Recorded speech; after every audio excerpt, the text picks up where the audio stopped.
Oh, wow. Hello, everybody. Welcome to this segment of AKT Celebrity Reads. I'm your host, Alexis K. Tyler. I know it's very late, but I still wanted to come on anyway and do a part 3. I've been working on the past couple of days. Nipsey Hussle, coronavirus. We're dealing with his anniversary and cross. I was going to take a break tonight. We know that today was March 31st. Oh, thank you. I love the hearts. March 31st, 2020. Celebrating the year, unfortunately, and mourning a year anniversary of the assassination of the great Loke, the great Nipsey Hussle. Nipsey, the great Amius Joseph Ashkadamis. It's such a sad day. It's very difficult for all of us. And I was up late. I know it's late now. It's like, what, about 2:30 here in the ATL. The color looks weird. Don't ask me what it is. I don't know what's going on with the color. It looks normal here, but I know the entities and the energies get on the phone. And they do what they want to do. They change them. So aren't the candles beautiful? I've had them lit here since I spoke to you last night.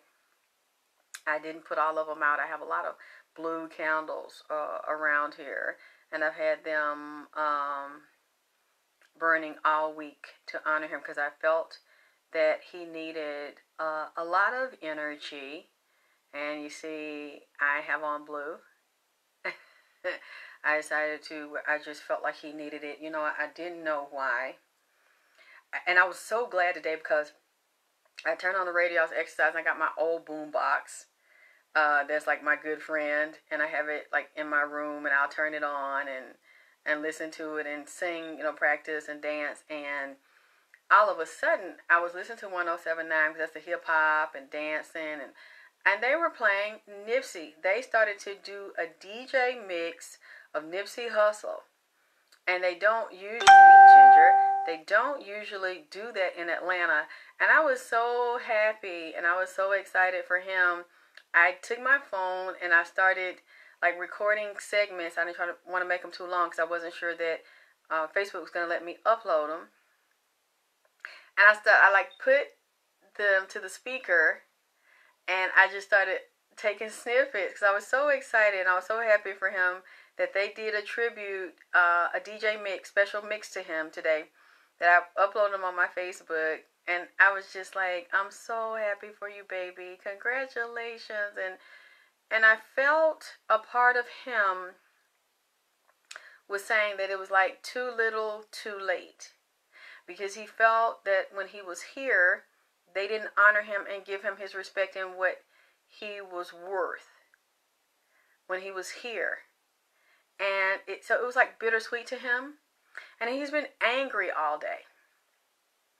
A lot of people feel like, and they keep saying R.I.P. I hate it when they say R.I.P. to a lot of people because they feel like, oh, this person's dead and they're resting. No, they're physically dead. They're disembodied. And many of them, especially they were murdered and they weren't ready to leave. They were very young. They're not R.I.P.ing. They're not resting in peace. They're not resting in power. Now, he has become much stronger and he's able to handle himself. He's been very busy since this happened. He's not been living his life as a victim. When I first saw him, when he came to me, it would be days. I would see him at different phases, different ages, and then his energy was so strong I couldn't sleep, and it was very, very intense. His energy is still that way. So I already know when he comes to me and we're going to talk and I'm going to see him, I get prepared not to get sleep. So I'll just, whenever I'm not talking to him, I'll nap during the time that I know he's gone or he's visiting his family, his children, he's checking on them because his energy is so strong. But there were some days he would come in and he could barely physically function because I could still see the bullet holes. They're saying, at first they were saying it was 6. It's not 6. I saw a lot more than 6. Even when they were saying it was 6 at first, and I saw It was a lot of damage to the torso, the front and his back, and the spinal column. So I would have to move him through that, walk him through that phase by phase, and he caught on very quickly, and he learned how to balance himself, how to balance his energy. And I wanted to show you something, and it's appropriate today. I thought it was just so beautiful, and it reminded me of him, because this is how he's feeling anyway. I'm sad to say. And then I put the picture up. For some reason, I was led to put the picture up of him and Emani together, and I didn't know why. Now I do, because people started contacting me, and they showed me the video where Emani was saying her mother wouldn't let her come in the house, and she couldn't reach her grandfather. And she was, hey, Jackson, my brother Jackson, I love you too. Look at this. How much you think about this? Isn't that pretty? Let's see, can you see that? You see that? Isn't that gorgeous? I got it for Nipsey. Can you see that? It's blue with a blue teardrop. Isn't that pretty? Can you see it? You see that it's blue? Isn't that beautiful? You see that? It's glitching, Ginger. Can you see the eye? Isn't that beautiful? It's glitching. Oh my God, I can't even see that it's glitching. I wanted to show that to you all. I got it for him. And when I kept feeling his anger today and a lot of rage from him, I didn't know why, but I knew that what was coming up to me, he said it was a problem at the Marathon store, the problem with the lock on the door at the Marathon store. Isn't that pretty with the blue teardrop? I know, that's why I got it, because it made me think of, the Loke. It made me think, Crippen, and the tears, the sadness come from his eyes. And he was showing me something about the lock on the door, and that the lock had been changed, and it was really weird. He was showing me, I saw a young man, kind of light-skinned, light brown, unlocking Nipsey's door, and when he went down into the door, I saw the chambers of the door click, and when they clicked, I then saw his mother, his father, his sister, his children. I saw that it was a problem tied to his family.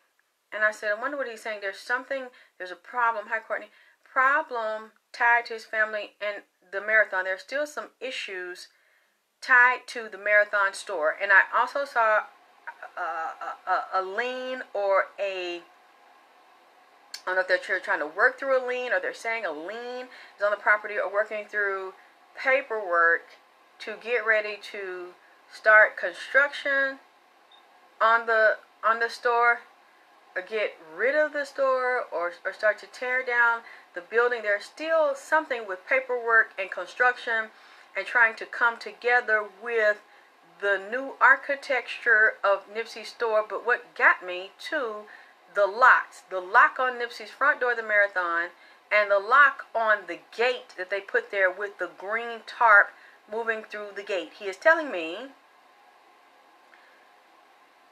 this young man, and they keep saying, this is like a relative to Nipsey, that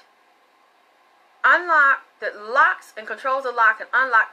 He's dealing with security or blocking people, whoever comes in and out of the property. He also controls the gate lock. This guy, let me get it right. This is just the beginning of this. I'm going to come back. This guy knows who killed Nipsey. And I hate to say this guy was part of it. He was a part of it. And what makes it really eerie to me, and I've said this before, he works in the store. He has a key to the store. He knows Nipsey's family. He's been around Nipsey's mother and the grandmother. This guy's like a family member that was working in Nipsey's store that still has a key, and is coming in and out once they close the Marathon, and controls the lock to the gate. Something else is weird too that Nipsey has someone posted today saying he was in the store today shopping. Who was in Nipsey's store today shopping? Shopping for what? The store's empty, closed. I don't understand. And they want to keep it that way because they're hiding something. And then something weird I have been seeing all week, and I keep asking Nipsey, when I'm not sure about something and it's something so explosive, and I know, a lot of people don't like me because of things I say and call me a liar, this and that, or, and I'm just, I don't know, like I'm starting shit or whatever. But he keeps saying it to me. I'm just going to give you the scenario that he's showing me because I don't have all the details yet. I'm going to have to look at this deeper. I see Nipsey's casket. So I don't know if the casket was at the store or if this is at the funeral home when they had some type of viewing. Okay. Look like a small area. I don't see a lot of people at Nipsey's casket. And Nipsey's brother, Sam, Black Sam, was standing near it, but it was off at an angle to the side of it or the back, one side of the back of it, depends on, like let's say if it's right here. This is it. His head's right here. He's not here. He's down towards the feet in the back. That he has at an angle. There is, I know this is going to sound crazy. There's a young man, had a suit on, looked at Nipsey, went over, or it might have been two of them, went over to talk to Black Sam. And what is so creepy about this and sick about this guy was a shooter. That's what he's saying. He's saying the shooters actually come to view his body. And the shooters were not strangers to him and were not strangers to his family. This young man actually stood in Black Sam's face, looked up because Black Sam was taller than him, this guy. And he talking to Black Sam, knowing that he had shot his brother. Was one of the shooters, because I keep saying, I have always said there's more than one shooter. Eric Holder, it's like not the only shooter here and did this, and we know that if Eric Holder has done this, he was given clearance to do this because Nipsey was in his own territory at the marathon and he was made man. So a regular civilian couldn't just walk up and shoot Nipsey, and even a gang member couldn't just shoot Nipsey. It would have to be someone higher up at OG that green lighted this, and we know that's what happened. And I have said this since last year. And he's showing me this. It's so disgusting because the young man that was talking to Black Sam was so comfortable doing this because he didn't think Black Sam would know. And another one that was involved helped set it up. It's like a family member, like I said, works in the store. Like a manager store, had keys to the store, still got them. Unless he just turned them in. To the door and to the gate that they put around it. And I'm not sure if they closed. You see how my screen, this changed colors. I don't know if I just let them do their thing. They did something I wanted. They changed the lock to the store. But he's telling me this. And then, yes, I want to add that he's saying he's upset about his body. He's telling me that when he came, there was supposed to be some type of meeting. He'd already been threatened and he'd already been warned about being killed. And then bribed, asked for more money. It was never enough. I said this last year. I'm kind of hearing things to kind of corroborate what I'm saying now, this year. Once he got there and got into this meeting, they started to discipline him. Confront him. oh, you know, about this video shoot, about rules and regulations. They felt like he was getting too big for himself, getting too on a high horse, wanting more money from him. And like I said last night, he had stopped doing the other things he used to do a long time ago. You know, the escort and pimp and stuff. He had stopped doing that. He wanted to really, he started ascending to a higher level. He wanted to start his life over. And he was ambushed. That's what I'm saying. He was ambushed. This was all plotted before he got there. He walked into it. There was the group there waiting, and some of them had been following him around, but there was also the leader. I just say the first name is Big. I'm not going to say the whole other name. I think you know who I'm talking about. Was nearby. They all had this plan, and he knew once they did it to him, and once he got there, he wasn't going to leave. They ambushed him in. It was too late. He knew.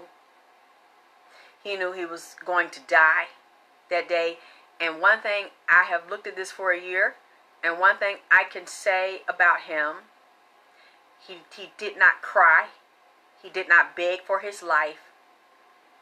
He didn't run. He knew. And that's the thing here. He lived as a man, and he died as a man. Even when he was in excruciating pain, I don't see him run. If now I like running on his own, because it gets confusing to me. I still have to go back and look at this, because I do see that he was tortured. I saw someone else do a video, said that was a lie. He wasn't moved around. He wasn't tortured. I still see he was. When I look at the video, and that looks like him being shot in one place, there's something still off about it to me. And the way it glitches and it moves, I still see he was moved, and I see his blood inside of the Marathon store. Even though you see him getting shot outside of the Marathon store, and nobody sees blood outside of the Marathon store.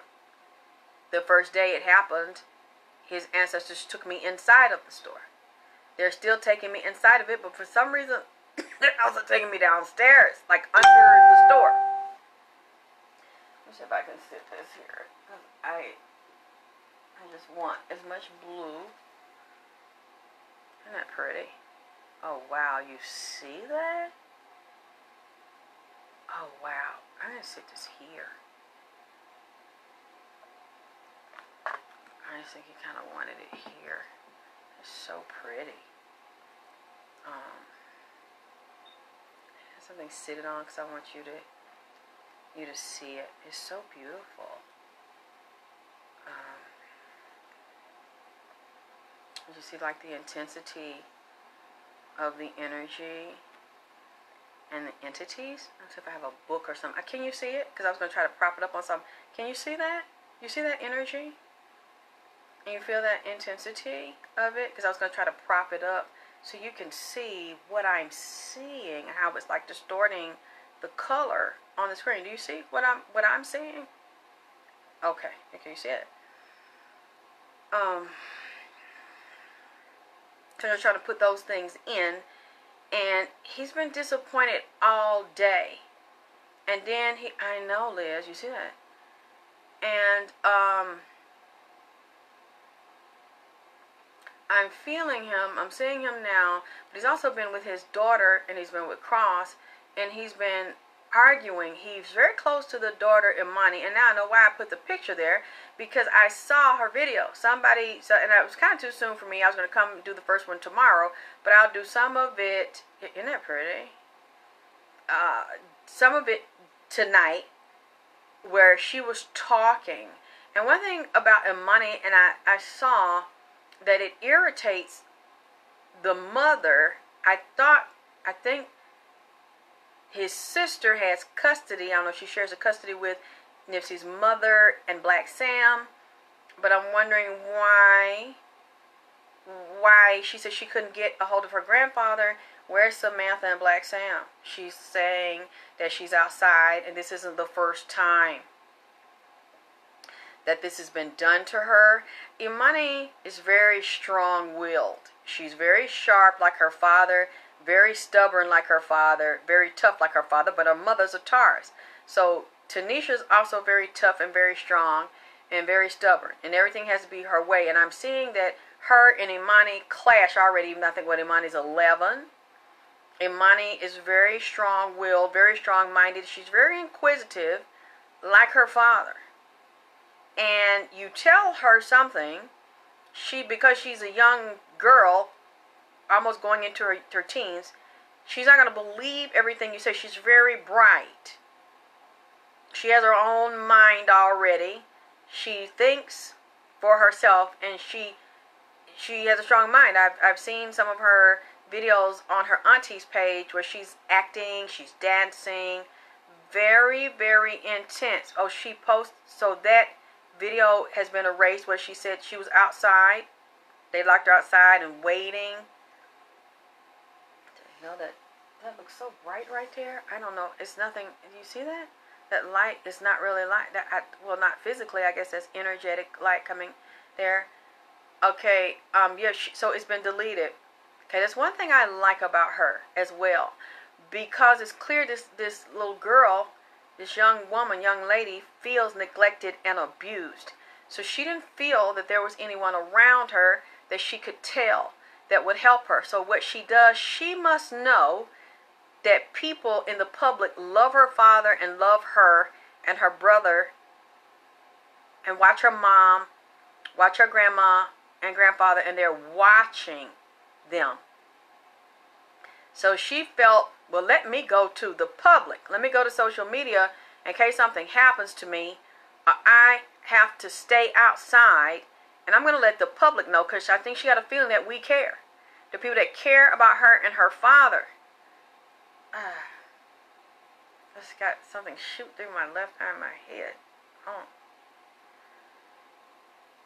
So she's smart. Let people know in case something happens to her. I said, that's why I was led to put the picture of her and her daddy up on my page today. Because, you know, he already got into cross. But if y'all go look at my old videos from last year, I did a reading on Tanisha because Nipsey came in here and he started asking me. He introduced himself to me. That's how I started doing the readings. And he was introduced to me. The spirit brought him here 5 days before he was assassinated. The spirit started coming to me, talking to me, and asking people to ask me to read him. And I said, I'm not going to get in that. And they said, the spirit said, you're going to do it. I said, no, tell them I'm not. And then they said, you're going to do this. And then 5 days after that, you know, which I've said this, and for people that don't know, 5 days after I said I wasn't going to do it, he's assassinated on a Sunday. I'll never forget it. Last year was a Sunday. And yes, he's upset. And when I started to read him, he started coming. Introduced himself to me. I don't know. Some of this guy, I just had some water and it jumped in my throat. He said, I want you to send some messages for me. And I want you to write Tanisha. The video's up on YouTube. You have to scroll down my Facebook to find them. And then he wrote a letter. He told me to write to his mom. I know it's so bright. I don't know what that is because there's nothing right there. When I look back, there's no light back there. And when I start to write to Tanisha and write to the mama, the first thing he say, Mama, get my daughter because I don't want Tanisha to have my daughter. He started saying, I don't want her to have my daughter. And he started expressing how he used to feel, how he does. He says, I love her, but I'm not in love with her, and she's not equipped to raise my daughter. She sleep with different men, she whorish, and she a junkie and a drunk. I said this last year. Like to fuck different men and would fuck men and women with him. See, well, he didn't fuck no men. I don't let him take this back now. No, he's not bisexual. What I'm saying is she would fuck different men behind his back, but she would fuck women with him. Yes, I said that goddamn shit. And now I see everything. It was even people sending me emails. How dare you say that about her? But you didn't say nothing about Lauren. I'm like, I'm going to get to her. Because he had been saying that shit about her. And I didn't want to say what he said about Lauren. I thought they were so in love. And people keep saying, oh, that's Isis and Osiris. That's his soulmate. He came here. He said, you know, I want to tell you something. We had an agreement. They're really not my damn soulmate or my wife. I said, Nips, don't say that. Y'all, you went in public. He said it was an agreement. It was a contract. I said that I went along, but that's not what it was. We broke up many times. I need you to tell everybody. I said, Nips, are you sure? I said that shit. Threatened to whoop my ass because I said some other psychic said I was lying. And then it came out. Started to confirm it. Other bloggers that had been in this industry a while and that knew people that knew her started to confirm what I was saying. Okay. Still have not proved I'm a liar to this day. And now this is coming back up when he say, I don't want her to have my daughter. She not equipped. I stayed close to her. Yeah, we were still fucking. That was my love. I paid her bill. I took care of her. I took care of my daughter. He said, because I knew she could not take care of my daughter by herself. She's a junkie. She's a liar. She's whorish and real easy. She go through money. She's not going to take care of my daughter. I'm not sure she's going to be here. And so I repeated what the man said. After that, I can't see it, Ginger. You know, I ain't going to be able to see it glitching until I move. I feel this energy in here and everything popping up in here. Yes, Liz. And then after I said that, I said, oh, they finna go in on Tanisha and take that baby. They finna take her to court. And right after I said it, that's what they did.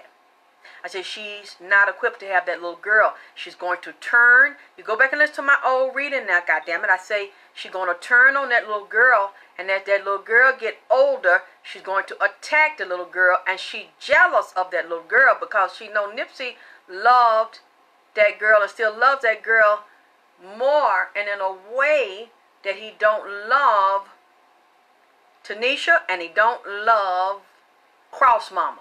Cross Mama jealous of Emani too. I have said it before. And I'm going to say it again. She don't like that little girl. I could tell when she was taking pictures with the little girl at the Grammy with the grandmama and Black Sam and Samantha.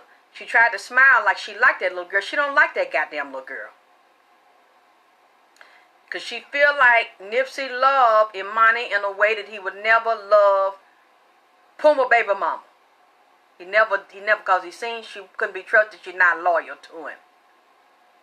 She jealous. She don't want no woman around to compete with her. She wanted all that money, fame and fortune for herself and want to marry him. And you see, he would not do it. People keep trying to say I'm lying and he married to her, but where is the goddamn marriage certificate now? Where the goddamn engagement ring and party? And even if you was engaged, he did not take it further and marry your ass. Like you keep saying that's the love of your life and I'm going to see you on the other side. You couldn't even see him on this goddamn side and run him over here. Because he kept breaking up with you and pulled back because he see you as dirty as hell. You and Tanisha, see, I said this last night. I said both both of them are dirty as hell. One just got celebrity friend and more higher, well, seem like. May like, as they say down here, like pretend like or call yourself better than or higher than Tanisha, but you is really the same slut whore, just like it. You just got celebrity friend, and they slut whores too. They do anything. That's how you get in that group, and that's how you stay in that group. Fucking and sucking. Get niggas' dicks hard. Let them go up in your ass. Just like I said, that lady looked like Rudolph the red-nosed reindeer with need some antler and reindeer horn on her head. And her nose fat. It looked just like on her damn face.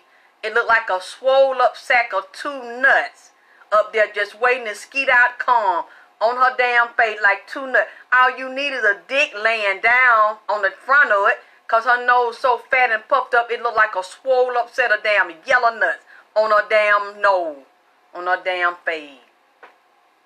And that's the same way you got to be and you in them circles, get a nigga nuts on hard and keep his dick swole up in your mouth and in your ass, and maybe you can get you a damn movie role or get you a damn commercial or get to shake your ass in a damn video or get you on a damn TV show.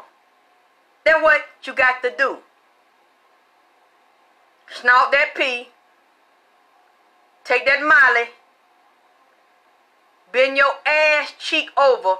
Hopefully take a enema, some massengill in your asshole, because you getting fucked. You're going to be Pam. Green eggs and jam. Swole up nuts, hard dick and round. All in your ass and mouth.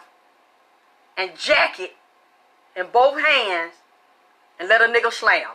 See, what you want me to do? Lie to you? Huh? You want me to make up? It's, oh, you just have to be talented. And a good actress and a good singer. Mama Doris, you know I'm telling the truth. You was been singing since you was a little girl. That's what, look, I'm not just saying it. That's what people in the industry tells me. On the low. You got to come to the party. Don't be tardy for the party, bitch. You want this goddamn movie role. You got you a house. You want you a new car. Bitch, you want to keep your car and shit going and keep that house. No, bitch, my ass is hot.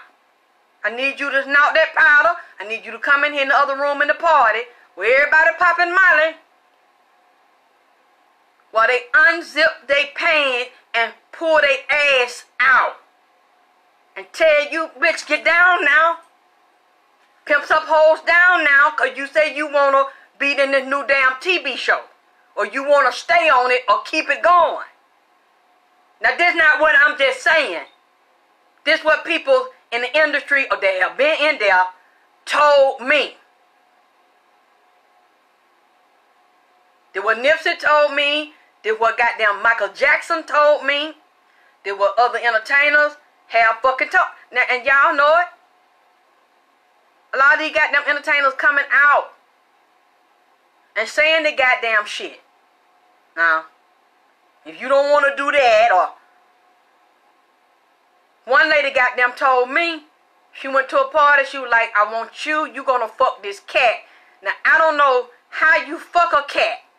I ain't never seen nobody do it. You gonna fuck this dog, issued a dog out to somebody else. I don't know if they had a goddamn cow or sheep in there one. And I was holding the phone. This about 7 or 8 years ago, the girl called me from LA.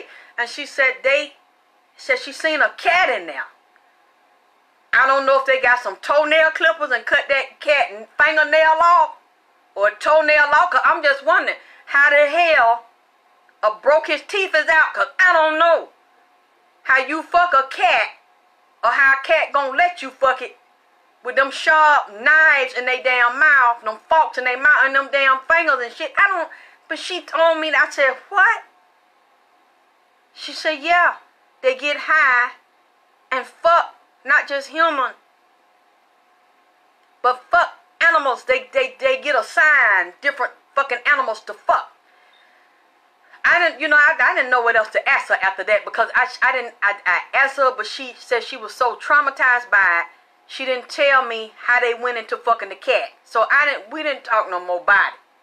I ain't had nobody really describe. I guess they went in the cat ass or cat pussy. I don't know, but the cat body lived, so I know he probably went to the hospital. Look.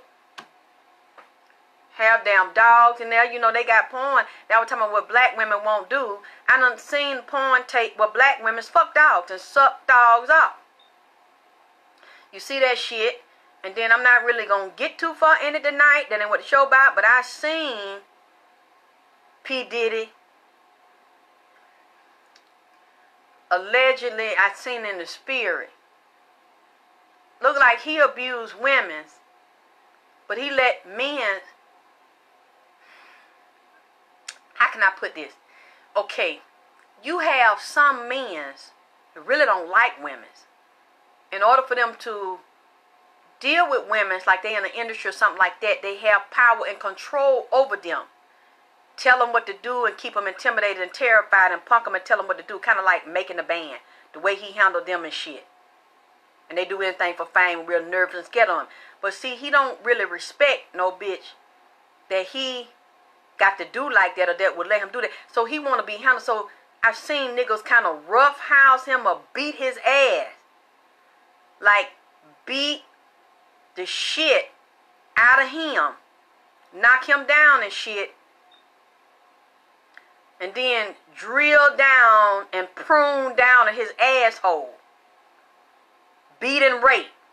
And assault him in the rectum. That,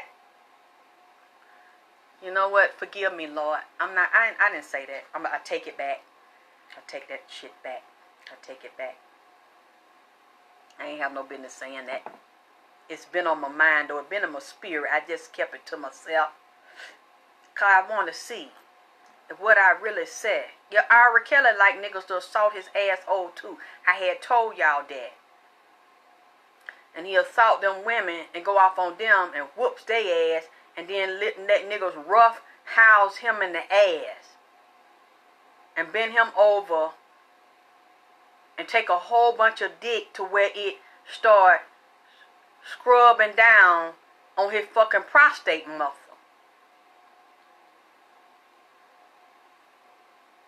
And he bent his leg up real high. Like a bitch. And spread eagle. And bend his knees down. Like a bitch. And be in there moaning.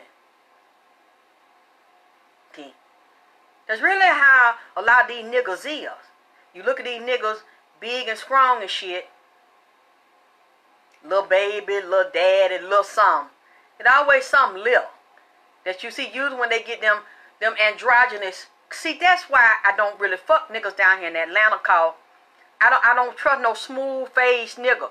A nigga that's face is smoother than mine, and get him some face cream around his face. And when he eat, he got to have a toothpick to squish around in his teeth. So he can't have no meat or bread or shit in his goddamn teeth. And have everything neat and clean. And either it's smooth. I don't trust those niggas with a smooth face like mine. Or a nigga that have a pencil thin face. What I mean by pencil thin, I don't trust no pencil thin ass nigga. That have a connected dot pencil thin ass face. That have a real thin sideburn come down and cut real thin, pencil thin, come down and have a pencil thin mustache and go down and click down and connect into a pencil thin like goatee, or have a little bit of piece of hair right there and have it connect the dot, pulls a pencil thin ass connecting ass hair around there that look like little line. See, the nigga ain't no good. When a nigga have a smooth pencil face like that, I don't trust it. Especially if the nigga work for the state or work for the city. Have a suit on and shit. Cause most of them be them bow down niggas. Get them job, be a part of them sorority and shit. And fraternity and work with the state. Undercover Mason. You know, this lady had told me that's why I don't trust all polices. Nigga, neither call. It was a real fine, muscular young nigga with a clean face. He ain't really have no pencil thin. He might have a little pee right there, little fuzz, but the rest of it was clean. Okay. The lady husband was a police, and she was wondering where he was one night. Yeah, bust down, Tatiana. Be walking straight down the goddamn sidewalk 1 minute. Then stop and start twerking and rotating and bouncing it low. Doing that New Orleans style bounce on it to let the nigga know. You see what I'm saying? Every nigga that fuck don't want to be no woman or look like no woman. He just might want a fat ass and he stop and be twerking on the side. Look. She was looking for him. And he was doing security. That was out here in Atlanta. Doing security patrol at night And it was another police came to check on him. I guess the one to see was he all right, because they didn't see him. And the police called a dog. And they, like he heard something in the back seat. Opened the door, and the police had this young boy with a clean face and young and real muscular. Face down, ass up, in the buck. That's the way I like to fuck. He was bald deep in the police A, the one that was married. And he, like a bitch. Hollering.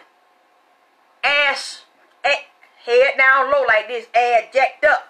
In the back of the car, nigga tan his ass up. Locked him up. Even though he's a police. Booty hole by yay wide, dick yay long.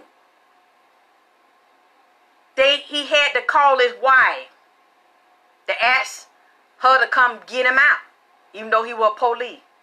She didn't know that when he worked in certain area of Atlanta, he would have them young boys. So call the young boys and give them money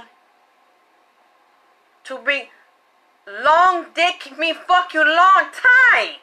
Ah, me so honey. Me so honey. Me so honey. Me love you long time.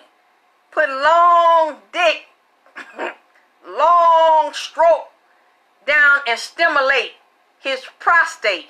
Was good to him. Motherfucker gripped the seat and was hollering. Like a bitch. They thought it was a woman. Then they opened the door, realized it was their fellow police officer. Oh yeah, you can say, oh gosh. That we were hitting them deep down in them corners. We were hitting them in them pockets. I done had women tell me they get addicted to anal sex too. And the nigga hit them down in the ass. Run that pipe like a roto-rooter down in their asshole and pull it in and out and hit them corners. Goddamn jackhammering them bitches and get them nerve. Especially they got one of them big mushroom tip zooming in and out of their ass. I'm talking about he was putting something on that nigga. He was zooming down. Real fast down in that nigga ass. Hitting it, that mushroom tip. Hitting that goddamn prostate, that nigga hollering. But they had to pull, that young boy pull some dick up out of him. Yeah.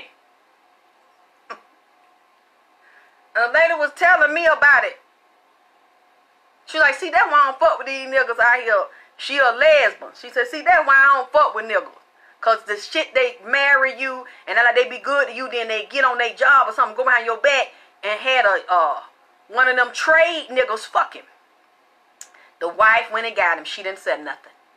She didn't argue with him. I don't think she divorced him right then. She bailed him out and brought him home. And I never forgot that. And a lot of these women tell me they love a man in uniform. You don't know what the fuck that is. Because a lot of these firemen and polices, that mushroom tip ain't nothing to play with, Leah. See, that's why I don't play with these niggas. Because I already know all the shit I done been through. I'm not finna be sitting up in the jail and goddamn got old. I'm not finna be up in no fucking chain gang nigga put up goddamn young mushroom tip. I'm gonna pop out. See, I don't need to be in that position. I done lived this goddamn long, ain't went to chain gang. I'm not finna fuck with that. Goddamn young ass nigga with a strong back, a strong ass, with a long stiff mushroom tip. I'm not finna make one of them, cause I'm not finna just say, oh, well, alright then, I caught you fucking a bitch, or nigga, whatever. I'm just gonna let now. Pop, I'm not finna play with you. Cause you done put that mushroom tip, you wasn't playing with me. See, I can't, my mind be done locked up. Now, you're not finna see me on TV, being interviewed through the glass, talking about what you say. You're not finna put myself in that goddamn position. I'm finna be 50 and 60 and 65 years old. Supposed to be collecting SSI, hair gray, pussy gray and shit. In there eating, asking y'all to send me quarters and shit to give me some peanut butter and cheese cracker in chain gang. Now, that's why I don't fuck with them young ass boys. with a strong back. Because I know my mind can't take that and my nerve can't take that. Oh, yeah. I'm not even, it's my turn. I just won't finna do to you. So just stay away from me with that bullshit. And the clean, okay, Mom Dog, you don't know. What the fuck you getting? I know where I'm at. I'm in Atlanta. You don't know what you getting down here.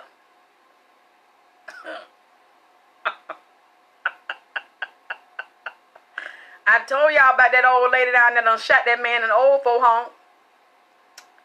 Sat there and they didn't keep her in that long. They just had her ass with a goddamn ankle monitor on. Nigga taking Viagra at 80 years old. You know what? I'm sorry. We ain't had no business get on this fuck shit. Cause I'm sorry. This fuck shit.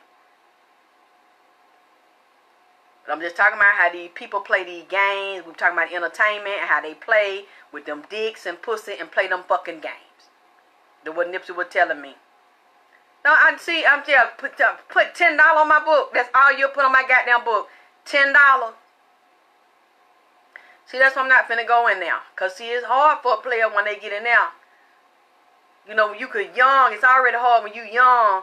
But you get them goddamn get old and shoot a nigga and get in there and shit. You know, it's hard on you. Because, you know, I won't be able to have my goddamn cream and wash my ass and soak and put my butter and shit on. Nerve and shit get to you. Y'all not finna be seeing me in there. It's like, God damn, she done aged about 20 years. She just went in and she done shot that young ass nigga. And then, well, I sent her about $5. Shit, a pack of crackers and some milk cost about $5 in that motherfucker. Pack of noodles cost about $3. Man, that's okay. I'm gonna stay where the fuck I'm at. That's why I don't fuck with them to let them provoke me and my ass. Cause you know a nigga hit your ass right.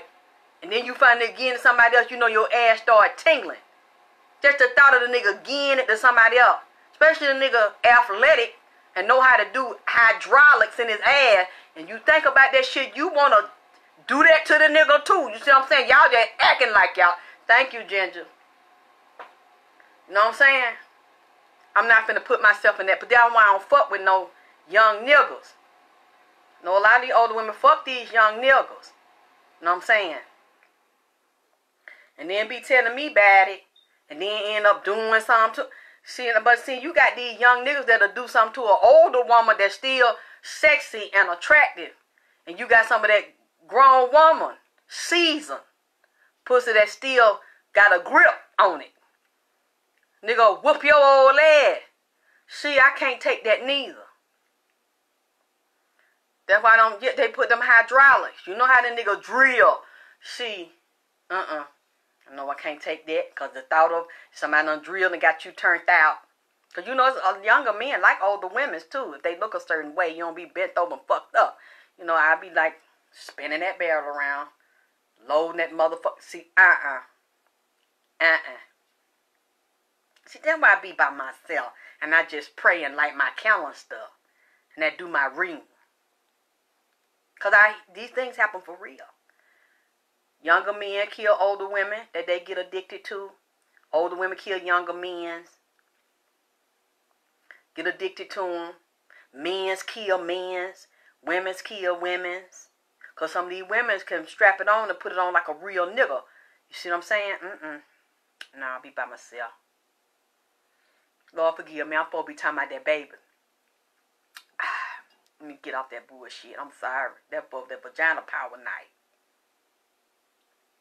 I'm going to do this libation.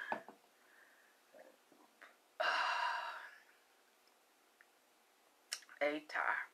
Okay, I'm going to do a libation for him.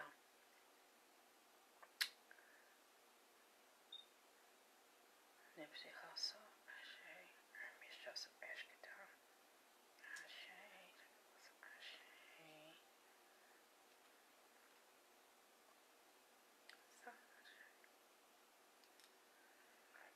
I know he's having a hard time, so I want to make sure I could feel him. I don't know where he is, if he want to talk. Or I know he with his baby, very upset about her. He's very connected to Emani. She's very strong-willed. Like I say, she got a very masculine energy, a very strong warrior spirit on her. Yes, vagina power. And she's going to be difficult to be controlled, just like her father could not be controlled. And I'm going to tell you what bothers me about this is when I looked and asked about her mother, the little girl ain't lying, okay? There's something going on. There's something going on with that little girl mama, Tanisha. I don't know how long she had been over there visiting her mother. Or did she just visit her mother, you know, sometimes? Or was she over there this week? The fuck was that? I don't know. But I'm telling you, it's her and the mama. Thank you for the donation. I just seen the Cash App. Thank you very much. The mama, I hate to say this, Lord. When I looked at, I actually did the cards too and looked at them, and I'm going to come back later and really break this down because Nipsey is very upset, and he's been upset before today, just like he was telling me before about Tanisha, and then he was getting into Cross, and he's worried about Cross. Tanisha doesn't seem like she likes her little girl. I know she has 3 children. I think she has another girl and a boy. She doesn't like her baby, Emani, and she doesn't want to keep Emani. And like I said earlier, she's jealous of her relationship, the relationship with Nipsey, and she feels Nipsey. Tanisha doesn't sleep well at night, and Tanisha has a mental problem. She has a mental and an emotional problem, and she's going to have some legal issues behind this. You might see them back in court, and a judge or a court official is going to be looking at this case, examining this case and examining Tanisha's stability. Tanisha don't sleep well at night, and Tanisha is a drug addict. She doesn't sleep well. She talks to herself. She hallucinates. She's troubled about Nipsey. This was also a very difficult time for Tanisha, looking at the anniversary of his assassination, and she couldn't really look at Emani. She could not focus on Emani because she's missing and loving Nipsey, and she also misses the sex. She misses the sexual connection. She misses him as her lover, as a lot of other women miss Nipsey as their lover. And he's around her, but it's really weird when I see Nipsey coming into Tanisha's house and watching Tanisha. Nipsey kind of torments Tanisha, and she's sleeping with another man. Actually, I've seen 2 men, and one of them got something to do with Tanisha's car. So I don't know if he drives Tanisha's car, she let him drive her car. Somebody that she's doing something for stays with her at her house. Here we go.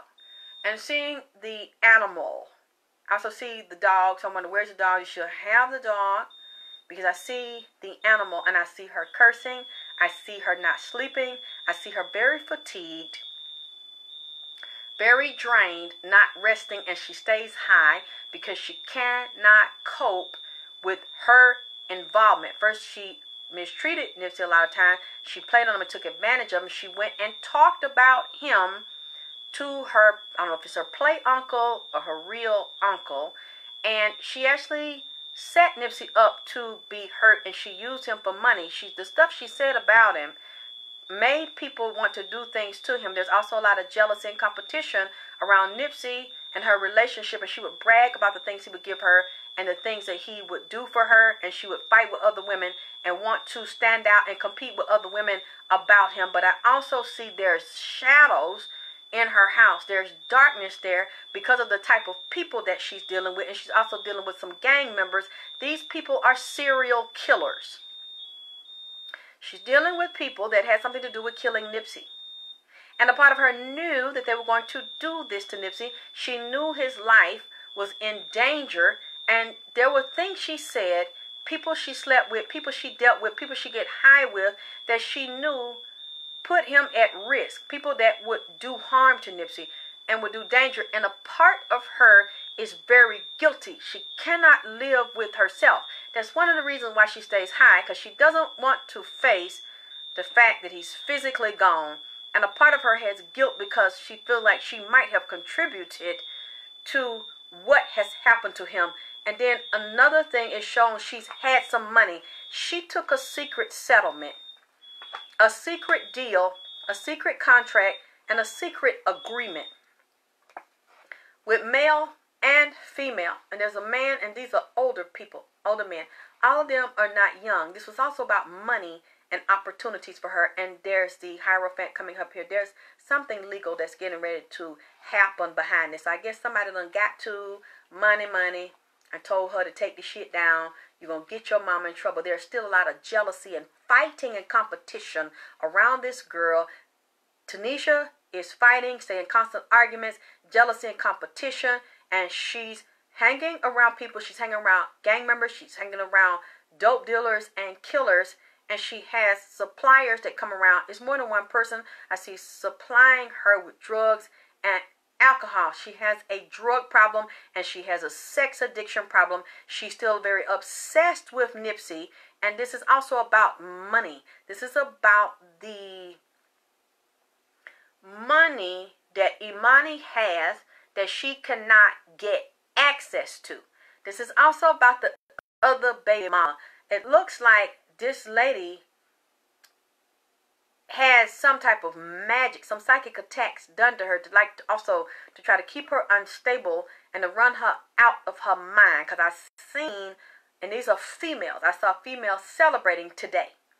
What happened to Emani and the stuff Emani said? There are females celebrating this because they want to get Tanisha out of the picture. They want problems with Tanisha and Emani. There is several fights that Tanisha got going on because she talked too motherfucking much. She talks, runs her mouth, threaten people, keep up shit, keep up confusion, tell people her business. She also had men around her that want money. They knew she was getting the settlement, and somebody she promised some money. I don't know if she's fucking nigga that she goddamn giving money to, or that she is giving money to.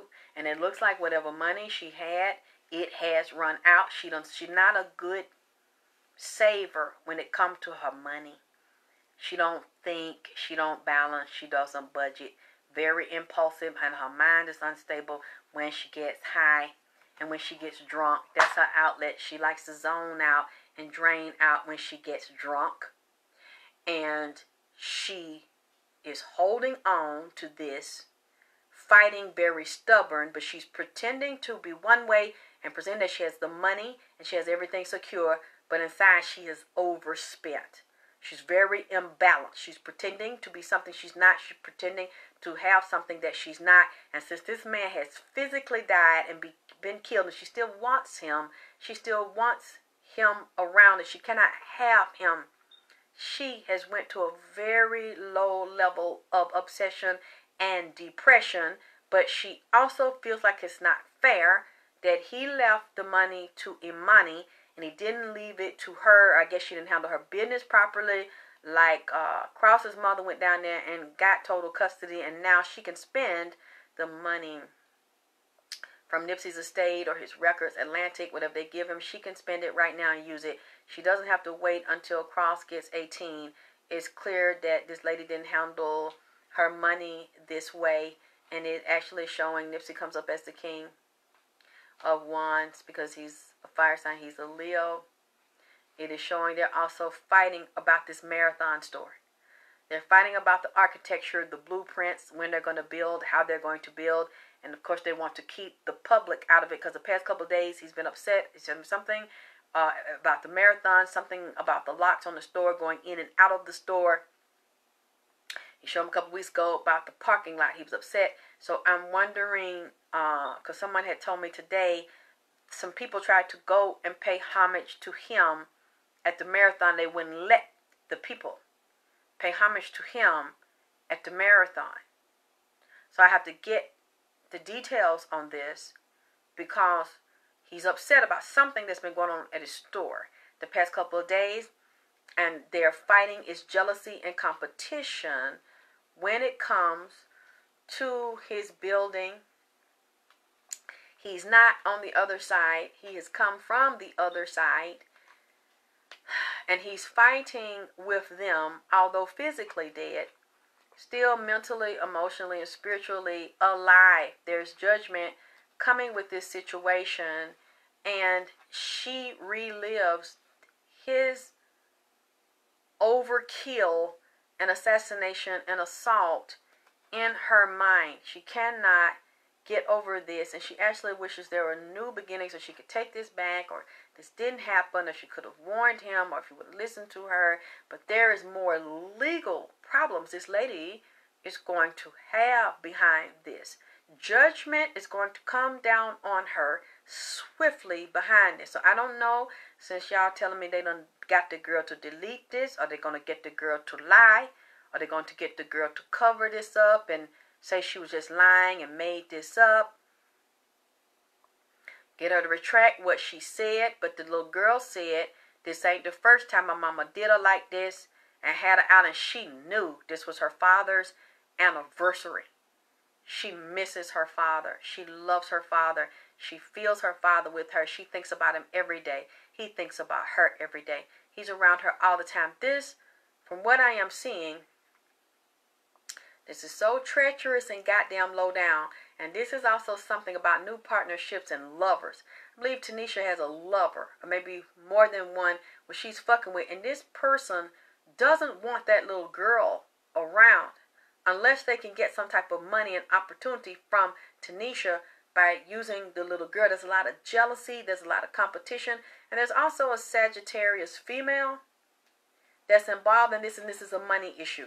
So for some reason, there are several groups here still fighting about Nipsey's money and estate, fighting about the guardianship of Emani, and wanting to find some way to get close to Emani, to get her money. And I'm sorry to say, that's what Tanisha wants. Tanisha don't really want that little girl, and she don't really want to keep that little girl. She want that goddamn money. If she could get the money right now and not be bothered with the little girl, because I actually see her, if that little girl is around her and she get older, she'll start fighting that little girl like that girl's a grown goddamn woman. It's a competition and a jealousy. She don't really love that little girl like she would love. That's what I think is Puma. Yeah, because, see, they want to set Tanisha up, and Tanisha is not doing anything spiritual to protect herself, and her mind already unstable on that shit. And sucking dick. See? She don't sleep. Spirits coming there, she be sleeping. She wake up. And then Nipsey fucks with her. Nipsey fucks with both of them, really. Come and now in her sleep, wake her up. Both of them dirty as hell. And did not completely try to trick this man and get a hold of this man and lock him down and control him and get his money. So she was promised a little settlement. You just shut your motherfucking ass up, and you going back in the line, get out the spotlight and shit, and you let this go, and we'll let you see the little girl, and we'll still keep custody. We'll keep it on low and let you visit her and get you your little settlement. You take your motherfucking ass on. She did it. Like a lot of these people you see in here, you think they, oh, my best friend, we've known each other since I was 6. I don't know why people think I had something to do with this. These people got something out of it. Got some payout, some benefit and shit.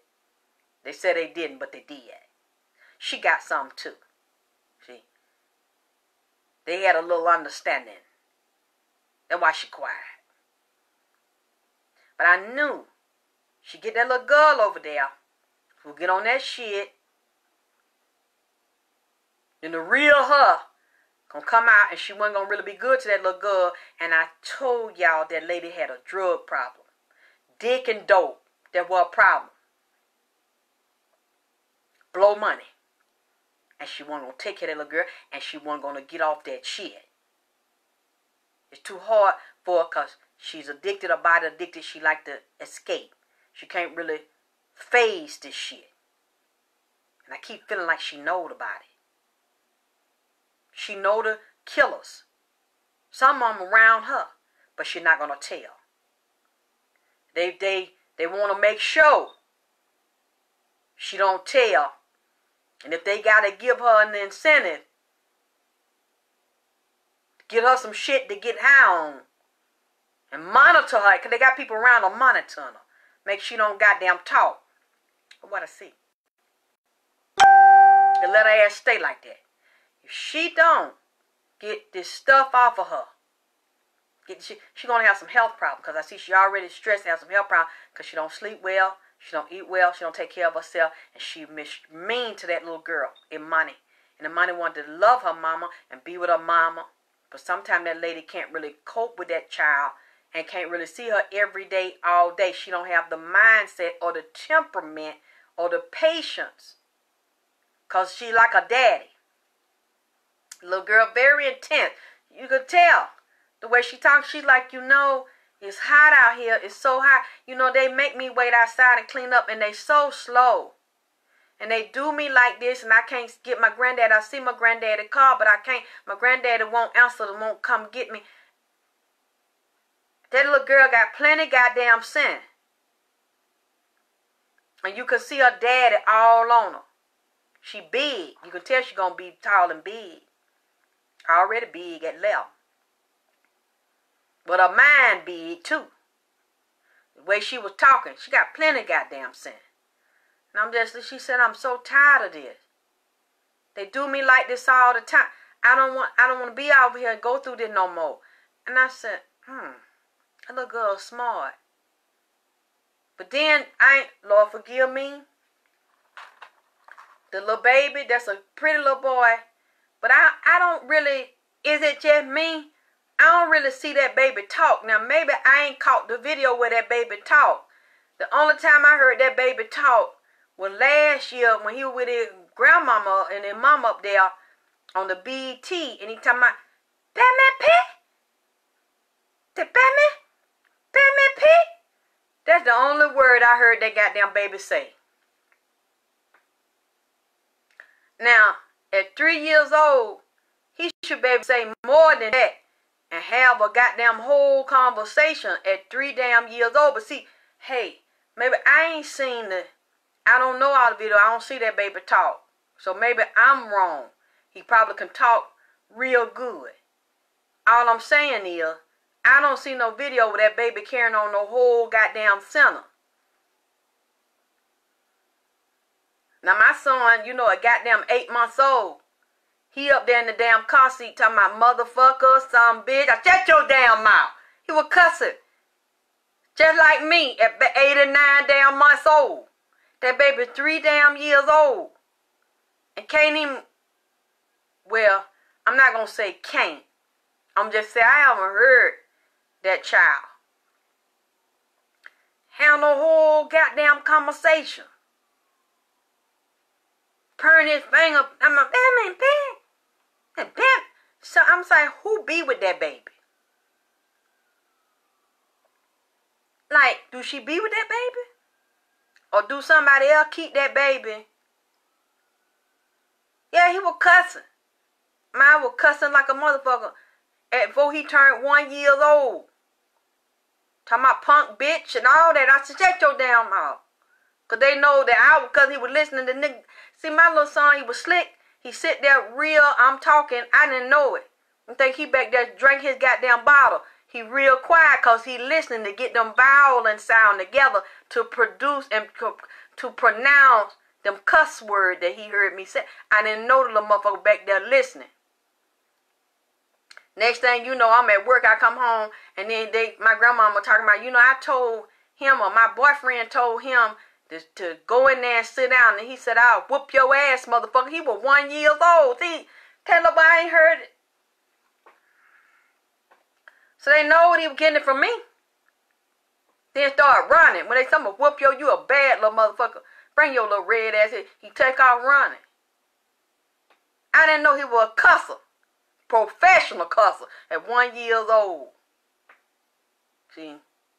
When I haven't seen no new video.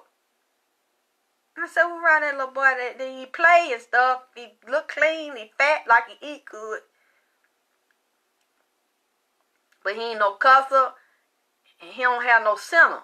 I just heard him say, Batman Pat, That's all I, baby, pat.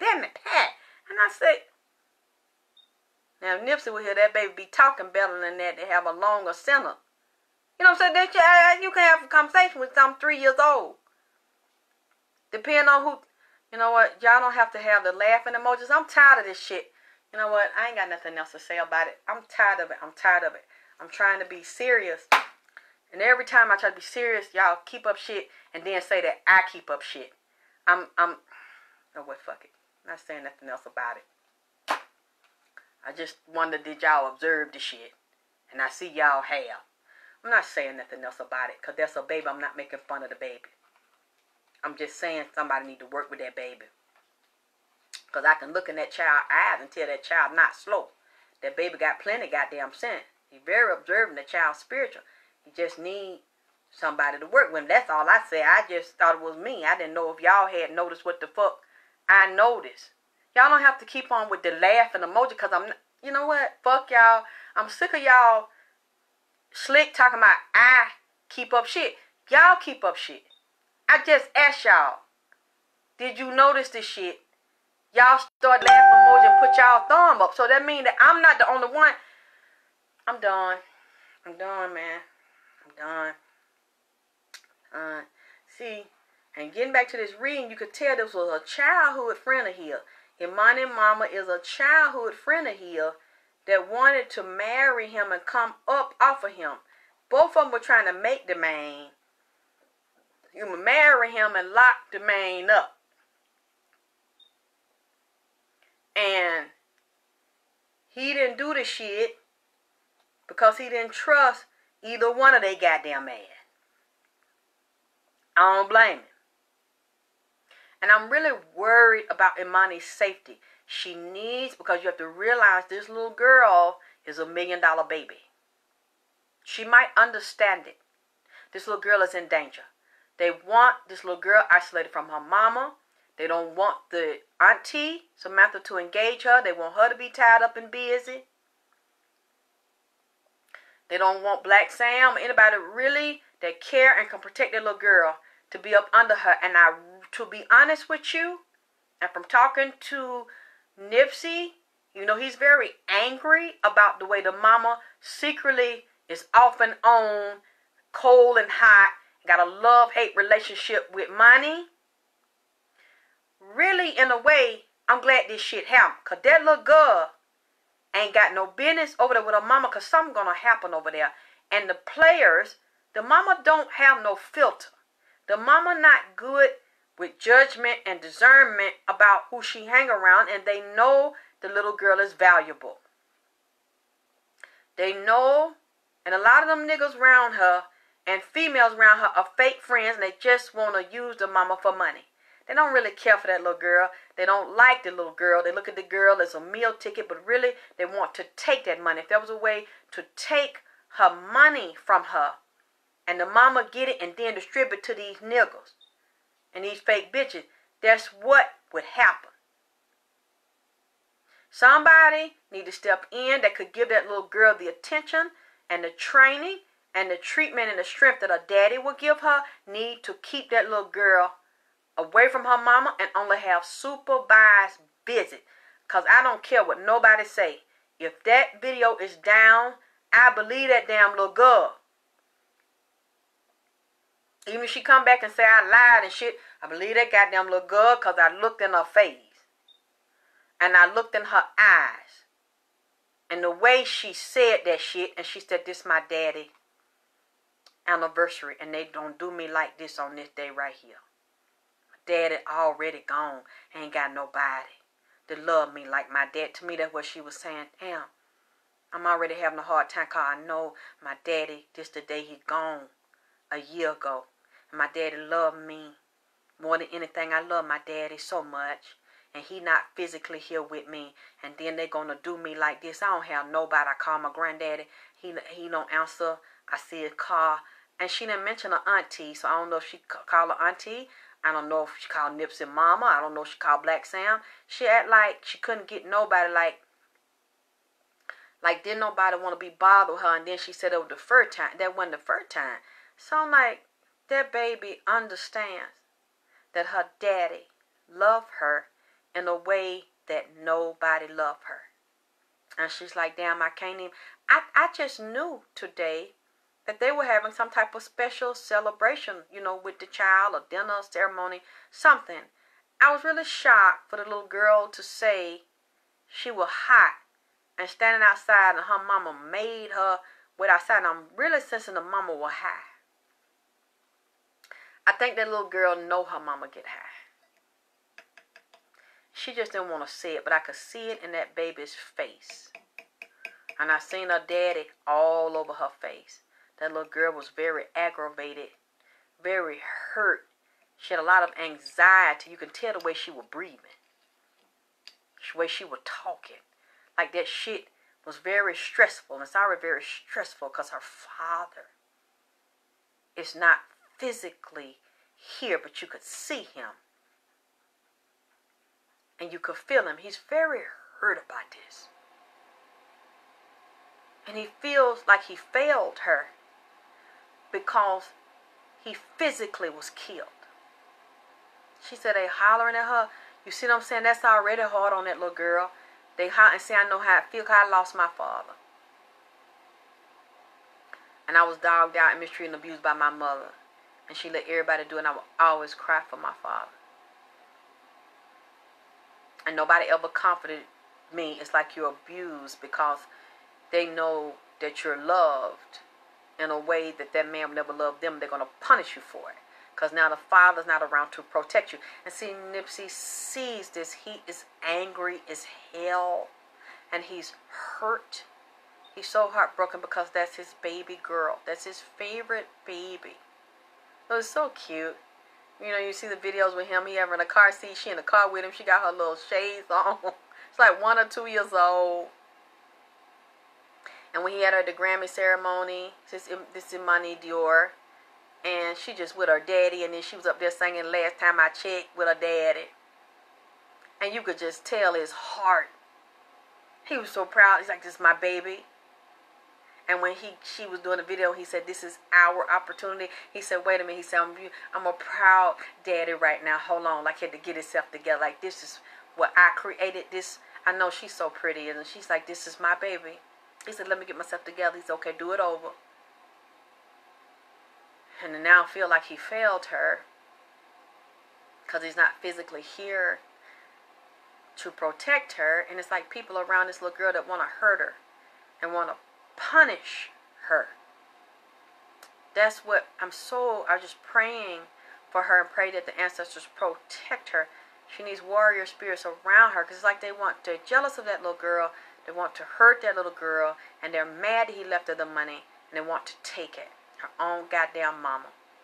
Because the sister did all that to get her. No, I don't really feel like with the sister, that's what she wants to do. To be honest with you, I think the sister's young. She still has a lot to learn, and she being influenced by Puma. Puma want the money. And Puma playing chess because them niggas is telling her what to do. Puma want to isolate all of the sources of Nipsey's money and assets, get them close to her. So she really don't want Tanisha in the picture anyway, or want the girl over there. She want the girl close to them. Why? So she can watch the money. Keep her eye on the money. So she can influence Samantha and keep the mama, Tanisha, which Tanisha was making it very easy. She ain't really into the little girl, no way. She on that shit. Like the drink. Like the fuck. See? Talk, tell lies and shit. So she wants to isolate the sources of Nipsey's money.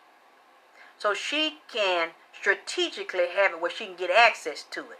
Even if something happened to the little girl. See what I'm saying? Because she already getting it from Cross.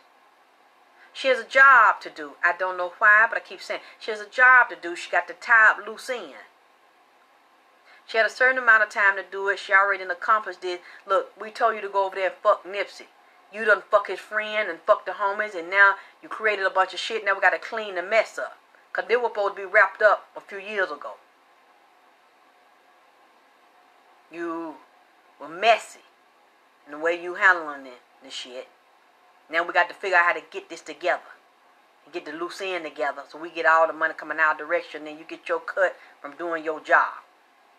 For being a good public servant. On your back and in your mouth. That's what, see, in your ass. That's our job. Seduce niggas. Lie to them. Tell them they want to hear. Act like you in love with them. Yeah, and take dicks. Don't take no rocket science to do that. There's a rule. Pass around. And when he figured it out, he backed up off for it. And they just had an agreement to pretend to be a celebrity couple. They had their agreement to get their money, help him with his record career and shit.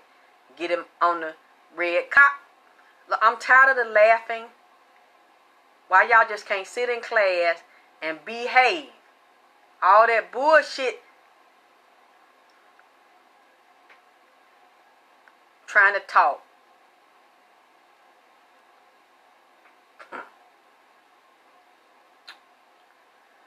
Whew.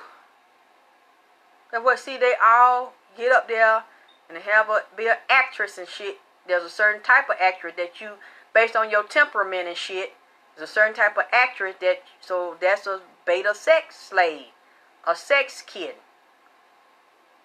Puff is a male sex kid and let niggas whoop his ass, roughhouse him and roughhouse him in the ass.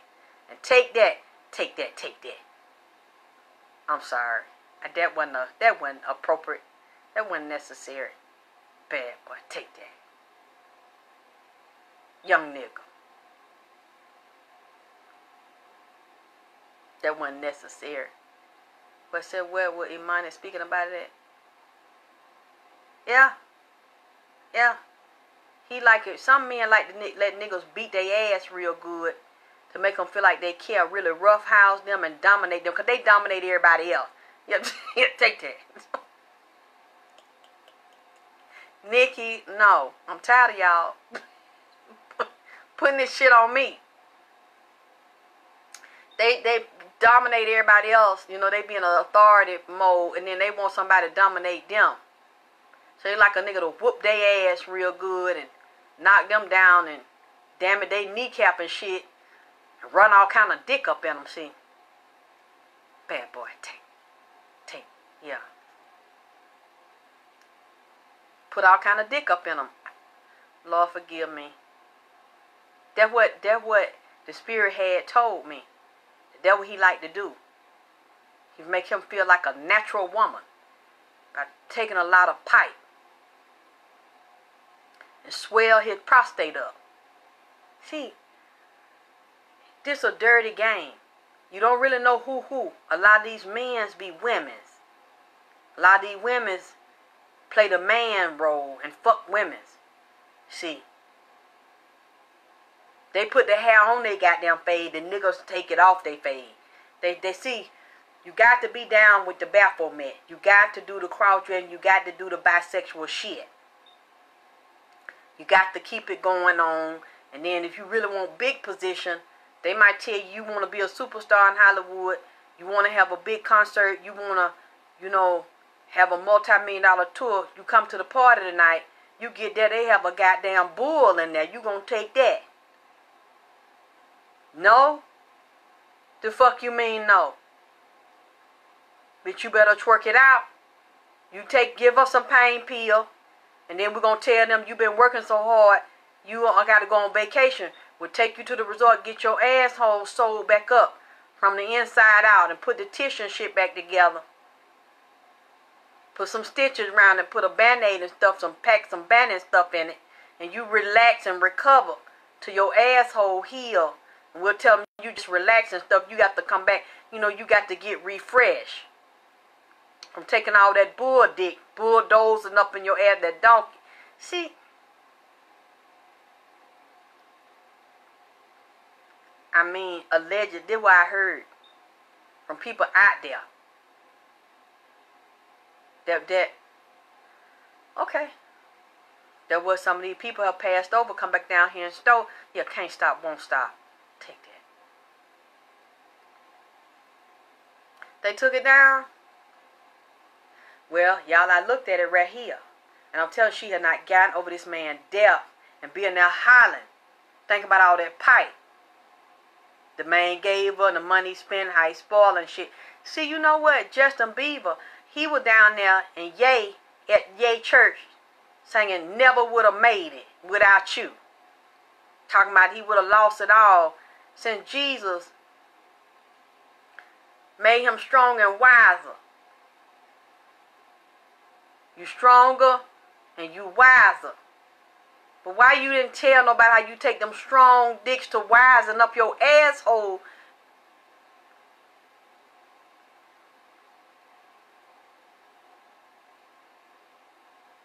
It was fucking Justin Bieber. And you can tell something wrong with it. He trying to cope and talking about he a Christian and shit.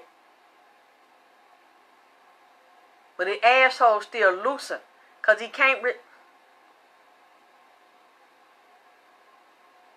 And then he's a pretty boy too. A pretty young boy. Oh, they love to do it to them. Like Ursha. Of their time. Man. Most of them got the herpes or STD. And most of them go both ways and shave their damn face clean. Look at what I'm saying. All of them shave their damn face clean or they have a pencil thin. But you have to look real good to see the hair around their face. I probably got more hair on my damn chin than them niggas got around their damn mouth or on their sideburn. Yes, I've spoken to Selena. I like Selena. Send what to you? Now, I'm finna go to sleep. You know, I'm not finna sit up here because y'all messy as hell. I know I came on here late. I had to get... You know, I wanted to look at this real quick. Because I'm saying, this baby lying. But I knew I felt a rage coming from Nipsey all day. An anger. A deep anger. Y'all gonna start with the laughing emojis because I'm tired. Look. Look.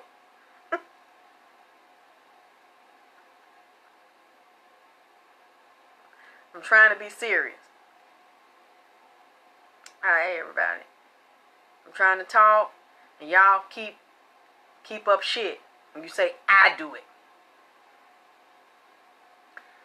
Yeah, he got more than one person got it. Because, I mean, they have to do the Baphomet.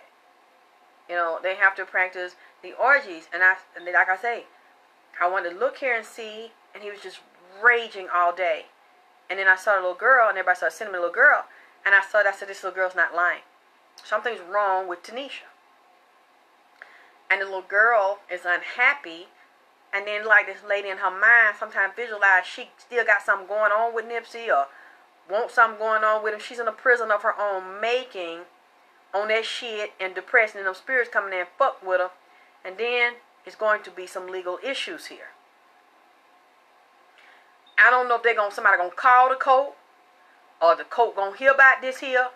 Some kind of way this gonna be a legal issue for her. And the little girl, they're fighting about this little girl and still not getting over the death of the king. This is so goddamn sad. So goddamn fucked up. It just doesn't seem real. So what? Yeah, Mama Diary, that's where I'm at. Ain't nobody getting my booty. Yeah. What'd you say over there? You'll be up there like me, talking about pow pow. You'll be up there with the pow pow.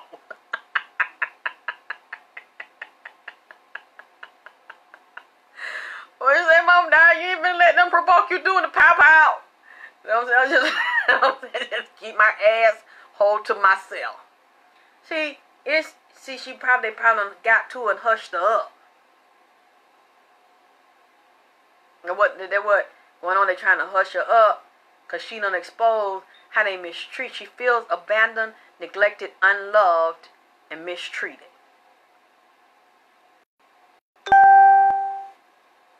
This is not good. That baby don't need to be around her mama. Because her mama reckless and had them niggas around. See? She don't need to be exposed to nobody potentially raping her, assaulting her, stealing from her, setting her up, be kidnapped, anything. I said that about that lesbian that Samantha deal with. I get that and that gang vibe around that. I get the gang vibe around Tanisha. I get gang members, dangerous ones, and also serial killers.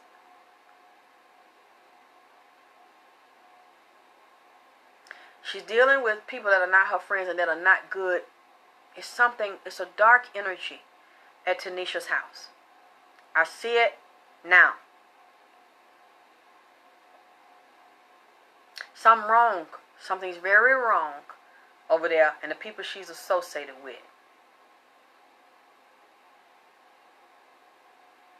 It's not going to end well if she keep on going over there hanging with the mama. Not going to end well. You can tell the little girl's so disappointed in her mother. Feel like nobody really loves her and respects her and protects her and like her father. She was with her father every day when he wasn't out of town working. I'm sure he'd probably talk to her if he could when he was out of town, if he couldn't see her every day. When you see when he got a chance, he was with that little girl. And now she's not being loved and protected and nurtured. It's just so goddamn sad. I couldn't believe it when I heard her say what she said. And you can see it in her face. You can feel it. She's so disappointed and hurt. And she's like, this not the first time I had to go through this.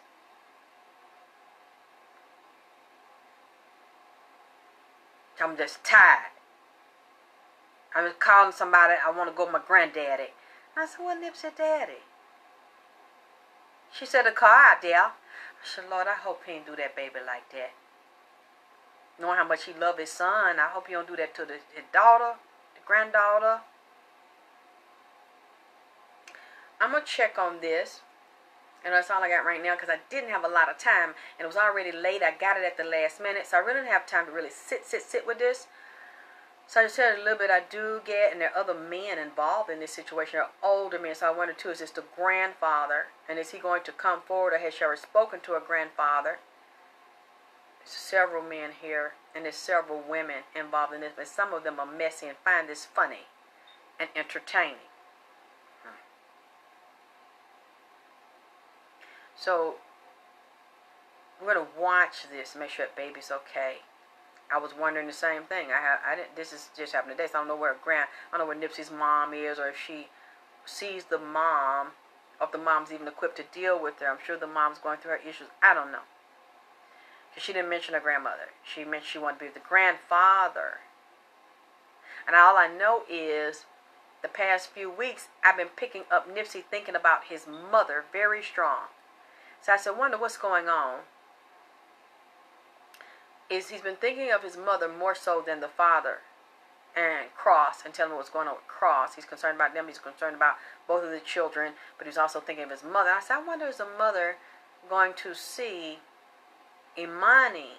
I didn't really get a deepness with Cross. I don't know how she sees Cross, but I don't know, because he kept talking about his mother to me. He kept mentioning his mother, and I also felt his mother thinking of him. And I said, well, maybe this is probably going to be him bonding and spending time around the mother. The closer we got to the anniversary, I felt him thinking of his mother and being down here even more, talking about the mother, and then the mother thinking of him and wanting to be close to him. I know she's working through a lot of issues, because that was her baby boy. And the pain and a lot of regret, a lot of things. She's where I said, well, maybe that's why. I keep thinking of her. He's bringing the baby up. Yeah, they're laughing about it, but also, don't think Puma baby mama don't know about this. Don't think so now. Don't think Samantha and Autumn don't know about this. This has secretly been going on. Because I remember somebody tried to tell me, oh, Tanisha's getting clean and she's, sees a child, she's getting herself right. I said, no, she's not. No, she's not. There's going to be some more shit come up because she cannot get off that shit that goddamn easy. She cannot. She will not. There's going to be some more shit. He don't really want that goddamn little girl. That girl, she really wants to still deal with the daddy. She's not so much in love with the daughter as she's with Nipsey. She's obsessed with Nipsey. And she's a junkie. Now, as I said, if you go back, I did a reading on her at the beginning of this. Around this time last year, I said the same thing. When some people said that they emailed me, said they knew her, I was lying. Why you said it about her, but you like the other woman so much better, cross mother so perfect. I said, I'm not saying anybody's perfect. I am repeating what Nipsey's saying to me. Oh, you know, she's hot, she's whore, she gets high, she fuck men and women. Yeah, both of them. I'm saying both of them get high, suck dicks, and eat pussy. I said both of them goddamn bisexual. Both of them. Puma baby mama. And today I said about both of them, goddammit. One just looked more high class. Got them be on the red carpet and got richer friends. No, but they both is freaks. I said one thing about one that I didn't got them said about the another. Now. Both of them will lick a clit and eat a dick. That's the way what you not understand. What you think I'm going to say something about one and cover my mouth while my mouth about the another? If that's what I see in the goddamn spirit? If that's what the man told me? Both of them get fucked all in the rectum. Look. Both of them Pam. Do you want? You're both of them. You know, I mean,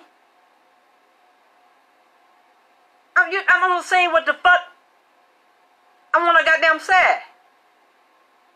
Fucky, stucky. I said it. No.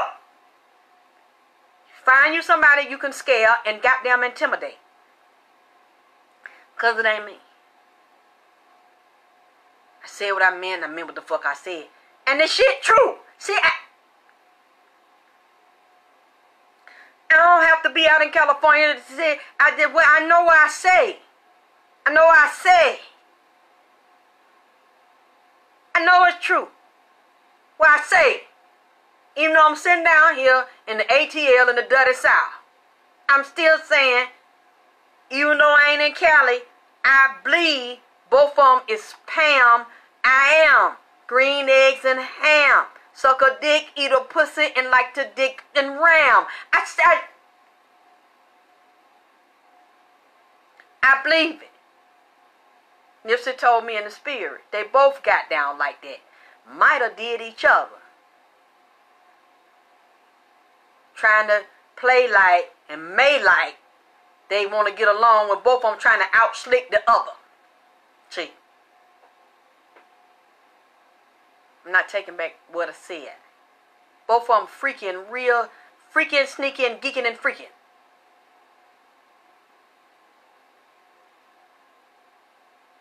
We come to North York that way. Bad and bougie. They see. I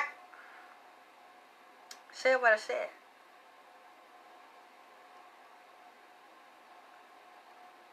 I said what I said. You don't like it, don't watch me. I'm not going to say what y'all want to hear. I say what Nipsey told me. I say what the Spirit told me.